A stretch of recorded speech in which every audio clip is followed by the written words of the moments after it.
because I had no talks. But anyway, it was okay. The students were fine. Oh, we have 80 people there. It's not only students, faculties, PhD students. They listened to him. What? Yeah, they listened to him, I said. Yeah, it was 80 or actually more. The place was 75 places and some 10 people were standing. Well, that's nice because, like I have checked that on his website, they have advertised the Gyan program thing. So I think he appreciates this activity. So, It was nice, very nice guy. Actually, we had a very nice lunch in his residence also with his wife. It was a nice place. Let me see what I'm going to do. I just have to wake up from the lunch.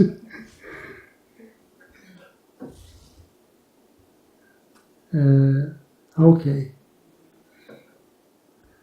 Anybody who can see anything here? View. Say stop. full screen. Okay, now I cannot mumble jumble, so let me go directly to Hausdorff. So we did all these things.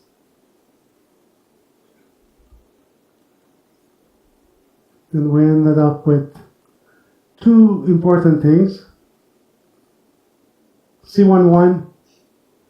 Okay, so we ended up with C11 and this one. After this is what? So we finish at 3 and then there's a break and then we finish at 4:30? Yes. Okay. As soon as I get started, I will wake up. If I get some. You want coffee? Yeah, do you think we can make some I can coffee? make it. It wakes me up at least. So non-degeneracy is also something we did, and we will need this. And we saw that these two together give us that the free boundary has measure 0. Are we familiar with the whole picture? So we had C11, and we had non-degeneracy, and this together gives us that the free boundary has Lebesgue measure 0 through this Lebesgue point theory, which you have to practice on it.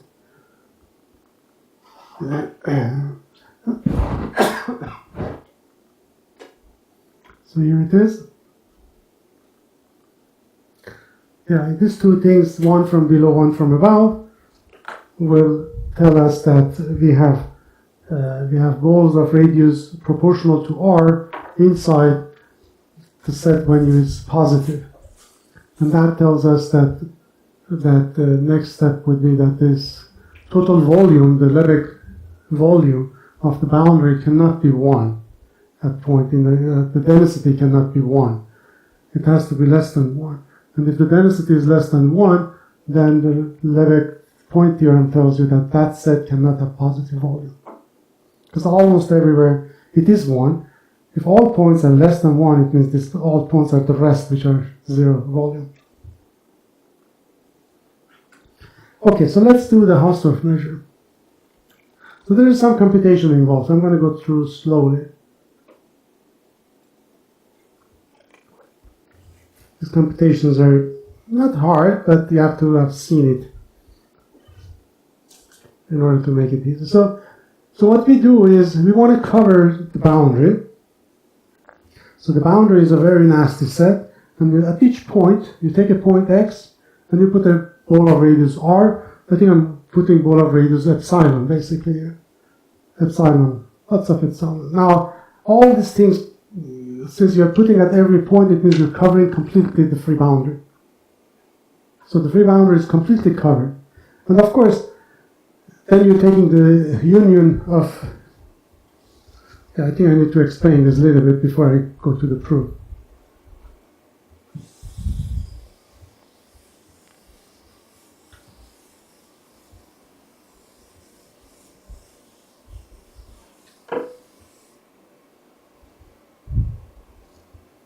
So here's the picture.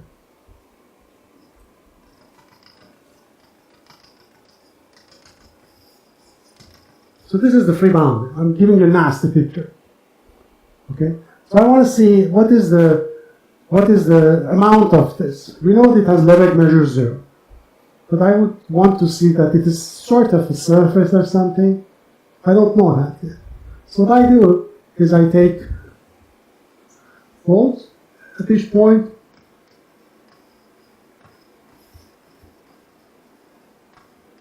put all these balls and cover it. Okay, so it's a complete cover. I don't see, if I would color the balls with, let's say, black color, I wouldn't see the white. Okay, it's completely covering it. And then all these balls have radius epsilon or less than epsilon. And then what I do is I take epsilon to power, let's say, k, and then I have, let's say, 1 billions or 1 trillions, I don't know how many I have. So all balls. You can actually make this different radius also, epsilon I. Doesn't really matter. But the key thing is that the epsilon I, that length has to go to 0. And you always have a cover and the length goes to 0. And you have, what you do then is like you take the infimum of this. Because if you have something like this, and then you cover it, or then you cover this with this one, all these radius, you see that I have a bunch of things that are extra. I don't need them. The extras are out because I'm taking infimum. Once you're taking infimum, it means that everything that is extra, you're taking out. So your picture should probably be something like this. Agree? And if anything is more here, any ball here, then you take that ball out. It's not part of your cover. You don't need that. You're already covering. So take everything which is extra, and still you don't see the white beneath this black thing. Okay? And then what you do is you take the union, the sum of all the radius to power k. And k, I want it to be n minus 1. If k is n, that is Lebesgue measure. If k is n minus 1, that's Hausdorff measure. That's like a surface. And I want to say that infimum of this, and then lim infimum of cover here, infimum of all the cover, and lim epsilon I goes to 0, is less than or equal to some constant. If that is true, that's actually going to be exactly the Hausdorff measure. If that is true, then we say that this boundary is like a surface. It has Hausdorff dimension k, and I want k to be n minus 1, and it will be a finite Hausdorff measure. So its measure will also be finite. The dimension might be finite, but be n minus 1, but not its measure. N minus 1 measure, I wanted that also to be finite. So if I can prove this, so this is what I want to prove. This means Hausdorff, or it's called n minus 1 Hausdorff, or k Hausdorff in this case. So I want k to be n minus 1. N minus 1 Hausdorff measure.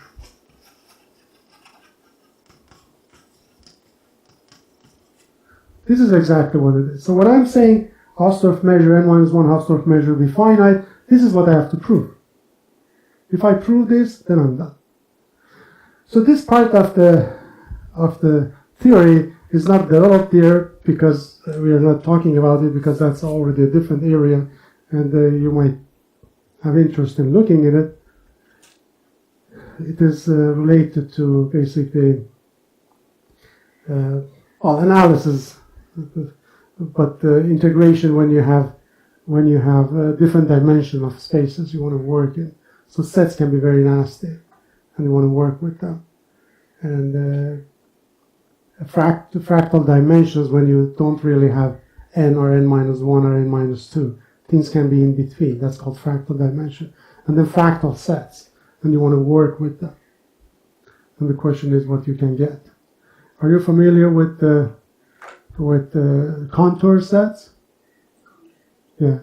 So contour set is a kind of fractional thing, because Lebesgue measure of that is 0, and but it is not pure point, So the set is large, but the volume is 0. One-dimensional volume is 0.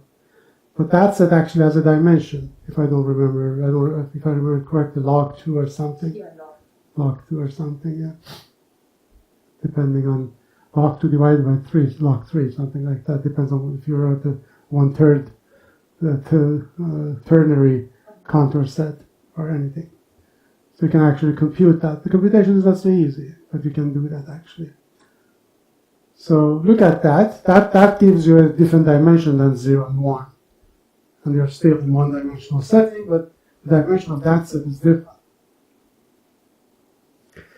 And this is about it a little bit. That I want to say that that dimension is actually, for this guy, is n-1. And not only that, it is finite also. You take the measure, that's going to be finite. Okay, so we cover it.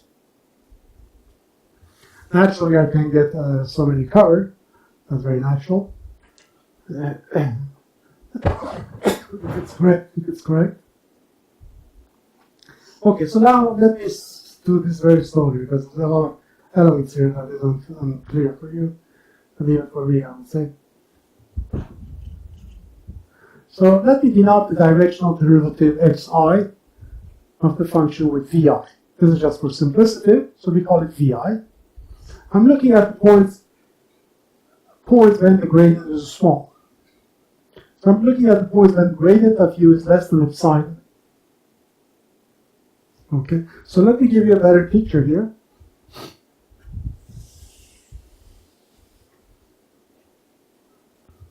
So I'm looking at points when gradient is less than epsilon. So again, we're just drawing a nice picture, which is easier to see. And then inside omega plus, here's omega plus, is the function u is positive. Here, I'm taking all points here.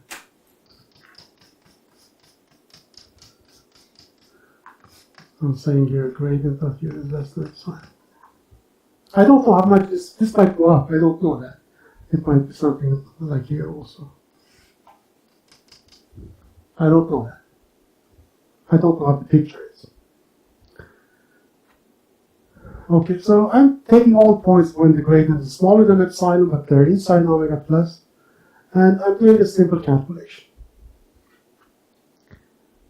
We know that Laplacian of u is 1 inside that domain. That's fixed. Or if it's the function f, so this is going to be larger than f to power 2, and f is larger than lambda 0. So the whole thing would be larger than lambda 0 to power 2.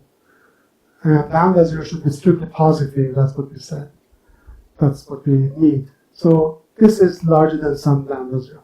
But in our specific case, f is constant, this is 1. Okay, so this is 1, well actually equals 1. So you go ahead, and if you compute your Laplacian, so what is the Laplacian? So Laplacian is the second derivative. So Laplacian is the second derivative, so I'm just rewriting. I'm not doing any mathematics there, basically. So Laplacian of u is this, the second derivatives of ui. And then I'm taking this to power 2. And now this is less than or equal to some constant. I don't know why a constant, but a constant probably. And then second derivatives of u to power 2. Agree? And then I'm saying this is Cn, and then di of what? Of vi. Because one derivative, I call that vi, so it's vi basically. Is it right? Oh, there should be a 2 here too, yeah? So far so good with the 2 here. And summation. And then that's it. You have the derivative is of course like the gradient. So this is like gradient of VI. I'm just rewriting, nothing special.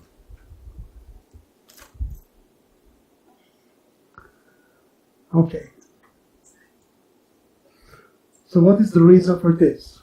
Well, there is of course reason for that, but I'm starting from how the proof is built, but not how the proof is taught and made.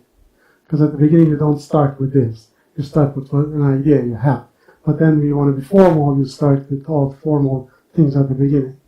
Which is very bad for study, actually. For study, you should start with the idea.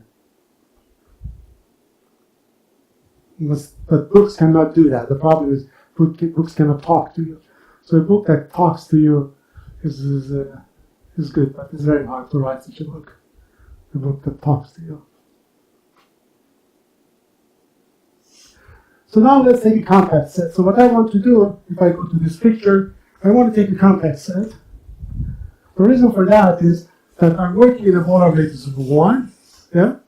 I don't want to go to the boundary. It troubles me. I want to stay inside.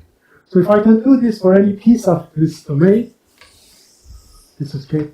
So any piece, I prove the absolute measure is finite, then I can just let K be different places. So the same thing I can do there. So I just cut it. And what I need is a cutoff. So I need something which is 1 instead of the and then it goes to 0 on the boundary of K. And then I can work inside here. The only thing is that I need to take this function smooth, built through maybe the function u itself so that I can cut it off. So we come to that how we build that such a function. So let's think of this. So far I don't need that. So I take K intersect with E epsilon, and remember what E epsilon was? When the gradient is 4. You take that, and then you do the same. You get integration, the volume of this, the integration over this. And now I'm jumping one step here. Oh, thank you. So I'm jumping one step here. Is that integration is what? The integration is over K. That's the volume, yeah? So it's K intersect the epsilon and 1. That's the volume of it. And I'm saying that this is less than this because Laplacian of u is 1. So it's the same thing. And then you go on, and then you get this.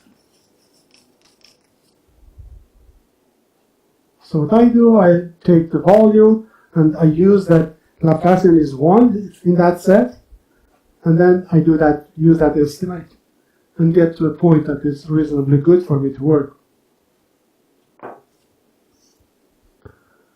So far so good. Yeah, I'm actually enlarging it. If I go from E epsilon to this domain, I'm enlarging it. Agree? You can see that as a little bit of homework. So try to prove this. You see, E epsilon is defined differently. It is that the gradient, remember, gradient is less than. And now I'm changing it a little bit to Vi is less than. So gradient of u is like V1, V2, V3. Now I'm just taking separately each Vi and then adding up over I. I'm making it actually larger. So I'm making this domain a little bit larger.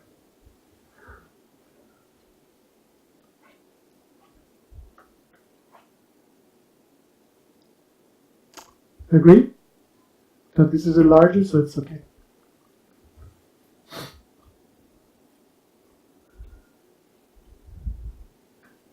So what happens with Vi? So Vi is the derivative of u in direction xi, and then I'm taking the plus part of that. So that function might be negative at some places and positive at some other places. I'm taking the positive part, I'm taking the negative part.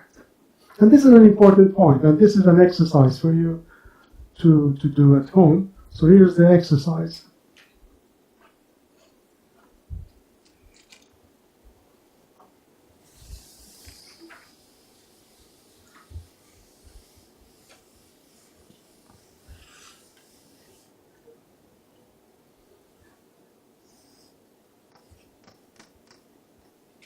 So VI is positive here. Let's say VI is negative here and VI maybe is 0 here.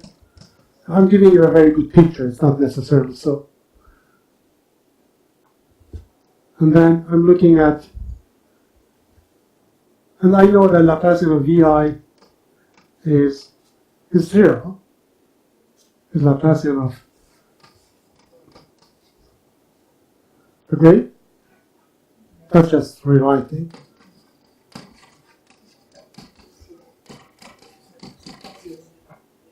When VI is positive, when VI is not 0.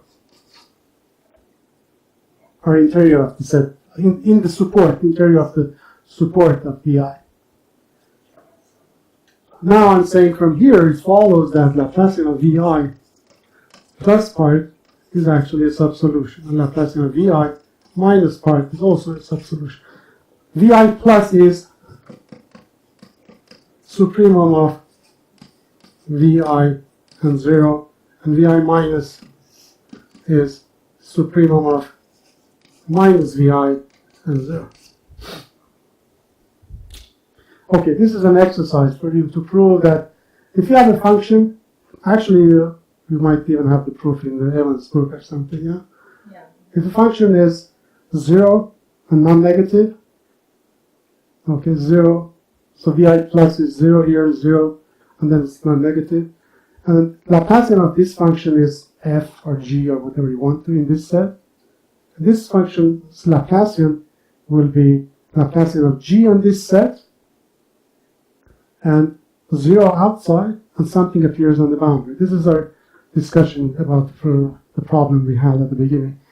That measure will be positive. So there will be a measure which is here, living here on the boundary of this support, but that's positive. So I can say it's larger than or equal to 0. It's a good exercise. So I think we can keep this as one of the exercises.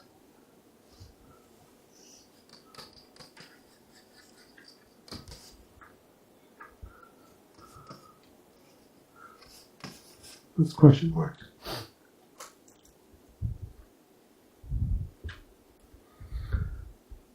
Okay, it's larger than or equal to 0. I can rewrite this. The weak formulation of this is what? Is exactly this. If a function is subharmonic, it means you can take the product with eta, integrate, that's non-negative. Eta is non-negative function. Take the product with eta, this is eta. Not gradient, but eta itself. Take the product for non-negative one and integrate, this will be non-negative. Integration by parts gives you this. Okay, you may try to verify this again. Now you should be able to verify it quite fast after all the lectures. So take integration, multiply it with eta, integrate it. If this is non-negative, the product is non-negative because I'm talking about non-negative etas. Yeah, non-negative etas. And then integrate, and then use integration by parts. Go to the gradients. We will have this inequality. Keep in mind that we have non-negative eta, compact support, and all that.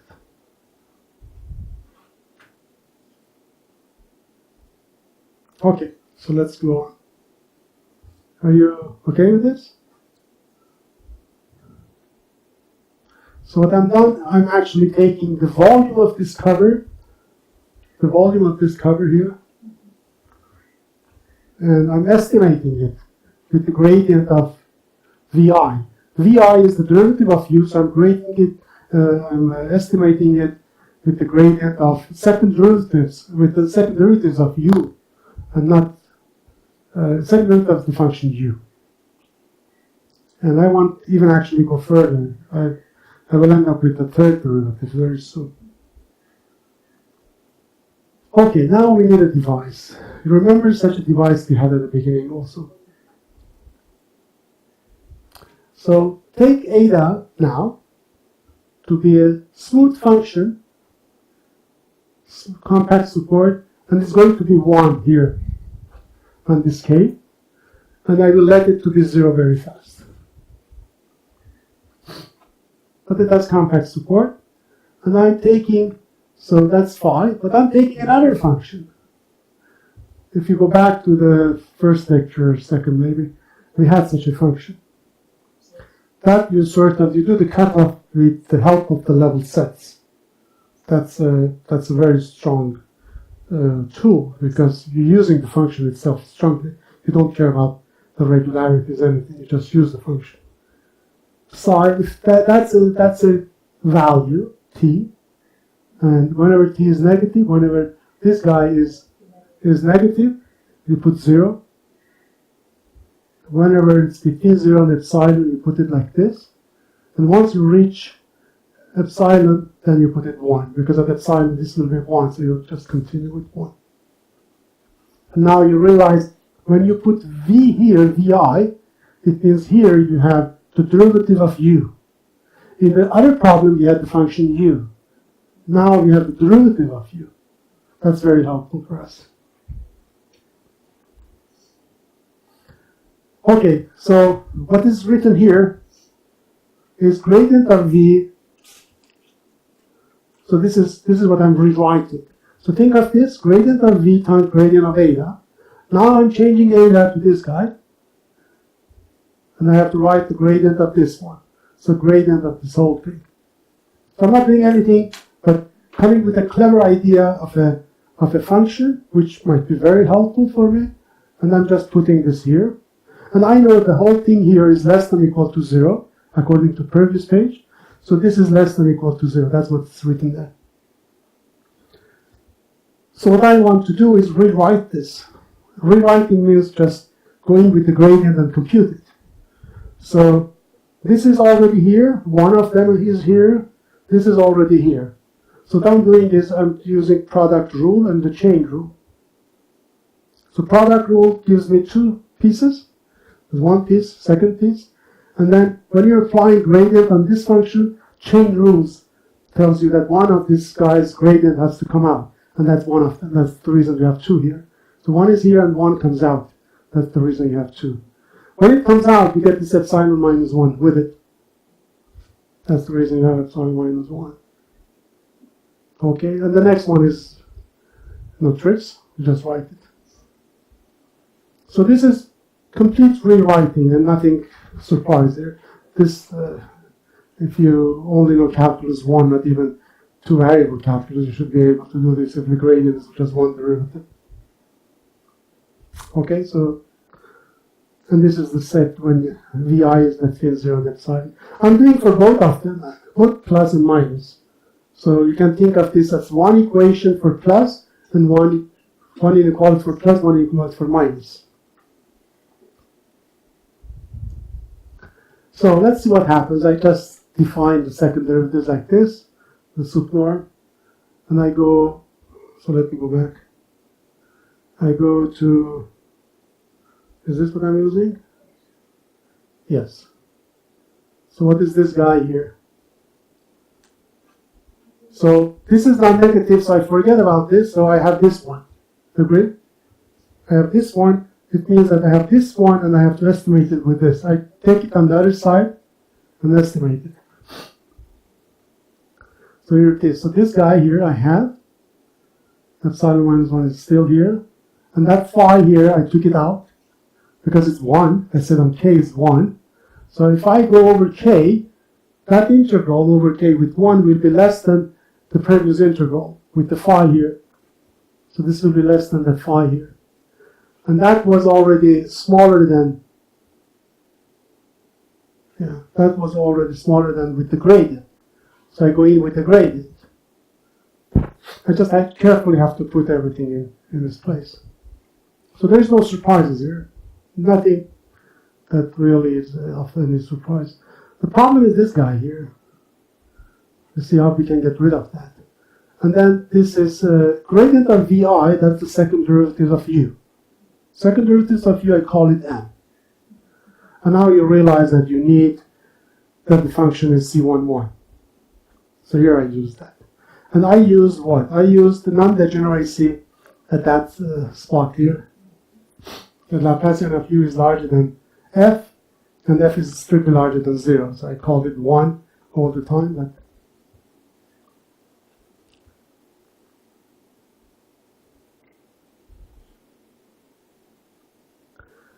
But okay, now you sum up overall I between 1 and n, and you get that this volume here, you see, no, I erased that, I'm sorry. So, okay, so we saw that this volume could be estimated through this. I think there are a little bit of details here that you don't see.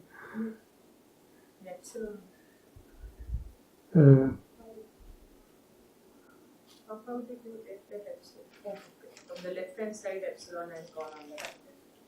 Yes, yeah, you can just put this on the other side, so the whole thing is less than this. Yeah, I didn't have epsilon there in my computation. So if I put epsilon here, take a product with epsilon, you will have this gradient is less than epsilon times that m. That's exactly what it is. And I had the estimate for k intersected with epsilon. Yeah. So there are no further details.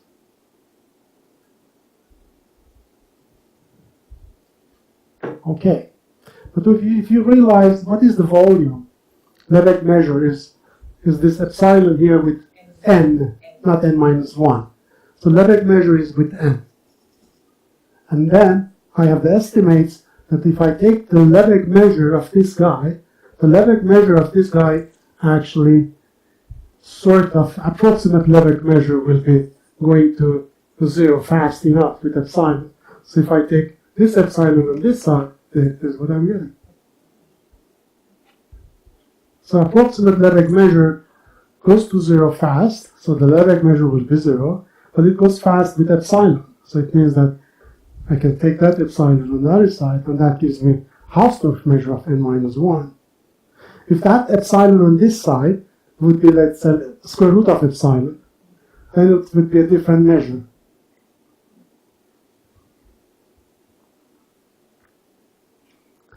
Okay, now in order to really do from that part, that estimate, we're at the level of epsilon, we have to go to the limit. In order to go to the limit, you have to do this covering. So these are some details, background details you have to do. So you do a covering, then you take like the Sikovich's, you have the finite covering, so you can have a covering.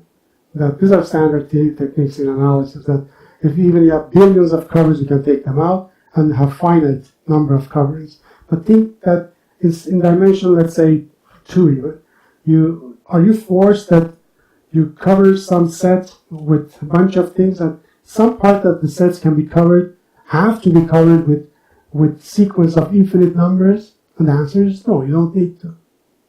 It's dimensional dependent. I think it's 5 or something, 5n or something like that, I don't remember. So the Sikovic covering tells you that there is a finite cover depending on the dimension. That in dimension, because you don't see it now, I'm giving you pictures in dimension 2. But in dimension 1 billion, you don't see it. So you cover a set, and then let's say your set is you want to cover something that's very tiny, and you want to cover it with tinier balls. But the question is, when the balls become tinier, you might need to overlap a little bit more. So several balls are coming in. Some pieces of them are the same, and you're computing them. In this, you're computing. You don't like that. But what you say is that the Sikovic says is that there is a finite number. It's enough to have the finite numbers for each point could be infinite numbers. That's very important. And once you have that, then it means that you can actually do this. All you need to do is put a constant n here. That n here, it comes in, finite covering. And then you get this, basically. So that n does not depend on the cover. No, it depends on the dimension. Yeah. It depends. This is measure theory. It is a little bit advanced measure theory, the Sikovic covering. You don't really see that in master classes. PhD student analysis will see that. So you go, that's what I'm doing. I'm taking the volume of the ball, that's like epsilon to power n. So the volume of the ball is like epsilon I to power n. and then some constant, which I don't care. And this is less than, now this is less than this. Why is that? That's also a jump we do. So do you agree that this volume is smaller than this volume up to a constant? That's non-degeneracy. Do you remember yesterday we said that if you take the support of the set, then you have always balls inside of proportional radius? This is exactly what it is. I'm saying that this volume is always less than this volume up to a constant. So it says that this intersection, it says the following. If you take any ball like this volume is proportional to the whole volume of the ball. Because you can always have a ball of the same, not the same, but the constant, fixed constant times radius somewhere. This is a very important fact, and the proof of that was the non-degeneracy proof. And then you estimate it with the CEMS. So now I have to go, either I have to go to change my proof a little bit, or I will say, okay, since I've done everything now, instead of taking epsilon, E epsilon, I take EM epsilon. All gain is the same, basically. And then I get this estimated all the way. And then you're done, basically. These are small technicalities that one has to do. But at the end is that you get actually this estimate that I was telling you about. That you get this estimate. Oh, don't worry about K prime here. That's a technical matter. There's small technicalities. This is like the fine structure of the whole proof. And then you get the volume is bounded like this. And this is exactly the infimum, lim infimum. And you're done. That's it. So dimension will be less than constant, and the measure will be less than constant. So Hausdorff measure of the whole set of the free boundary is controlled. So I would challenge you to read the proofs here in detail. And then you already have the file. Read the proofs here. Every piece needs some real caring. I didn't go through every details here because you have to really work with the Hausdorff dimension and measure and familiarity with that. So this only says that the n-1 Hausdorff dimension, Hausdorff measure is finite. It doesn't say it is exactly equal to. No, it says that Hausdorff n-1 dimensional Hausdorff measure is finite. Not the dimension is finite, also measure is finite. If you get the measure is finite, then the dimension is finite. Yeah. And it is not exactly equal to n-1. It is exactly equal to n-1. Hausdorff dimension is n-1. Is Is n-1, but even more, I'm saying that even its n-1 dimensional measure is finite. It's universally finite like this. Because the function sine of 1 over x, that has a one-dimensional Hausdorff measure, but the measure is infinite. So I'm saying that I can control it with all the ingredients. It's universally controlled. So the universality is here. So after the break, I'm gonna not go into this. I will start with this tomorrow. I will try to do the proof I told you about, the one-line proof, and talk a little bit about monotonicity formula. That's a little bit sidetracked, but I sidetracked in the sense that it's related completely to this. But there's very beautiful ideas. I will do it at the heuristic level. And then tomorrow we will start, so we are 1 day ahead, I guess. You have to slow down. You need to. I'm going too fast. Yeah? No, it is fine, I think. It's at least, I think we are following. They may have to go and work a lot probably, but I think it's not ununderstandable or too fast, I think. If I would put the percentage of this from 0 to 100, how much would you say that we Equality. I'm coming closer. Who would say I understand 10% of this? At least 10%.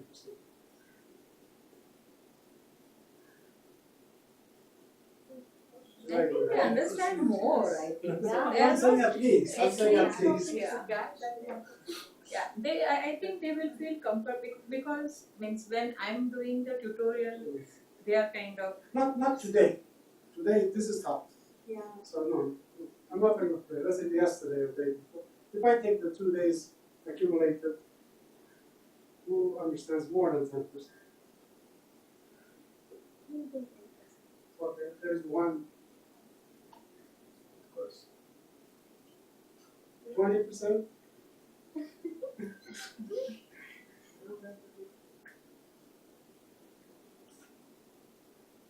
Let me start with each one of you. What do you think? You say 10 at least? 20? At least, yeah, At least above 20. 12, 20. At least 20. It's 25. Okay, that's good.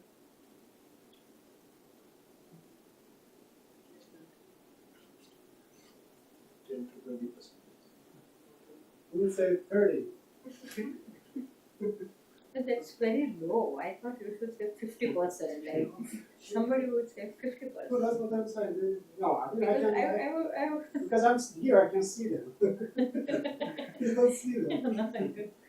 I mean, this is like. Yeah, because this is I think for the first time, and they do not have like they have zero PDE Yes. background. Okay, means at least those students there they have zero. Means the remaining three are still doing PhD, and means the two of them at least have taken some reading or some course with me. But those are zero PDE. So if they are understanding more than 20%, I should be very happy because at least I know that they will study further and they will try to, if they develop affinity for it. So we are having break at 3 o'clock, yes? So. Yeah. I was going to suggest earlier break, or maybe if you want to do something tutorial, you can do. Because I think. Yeah, I was doing that approximation thing. Do you want me to do it? Yeah, then you can The do that, T and then I guy, can do the after. T guy may not. I will try because the T guy may not come early, but. No, this is what I'm saying. Then I can do after break. At 3 we take break, and then I can do the monopolistic formula. Because the monopolistic formula is also something I want to discuss. Yeah, I mean, I want will to. need 1 hour for that. Yeah, and I want to understand that. So it means that if I start now, I have to break. So let's do that after the break. So if you want to continue or if you want a longer break, maybe you can let them do some exercise. Yeah. So let's see. Pick up one of the exercises. No, I think they solved in afternoon. That is what they have done. Do you want me to do that? You can just say what that I will go ahead. That one. You can do it. Yeah, I will. Or at least that will give us another chance to go back to it. She has to report to college. What does it mean? You want to spend half an hour discussing that? We can do that. Like our college is undergoing some accreditation, which is national level. Yes. So I will have to leave by 3. Oh, you have to leave earlier. Sure, of course. So she's saying you can tell the one line now, and she will hear and go. Or she said that I can tell her later on. So I said it's better I tell her later on maybe. Because that's something interesting. You can write one line for you. No, but it's not going to make much sense. I think.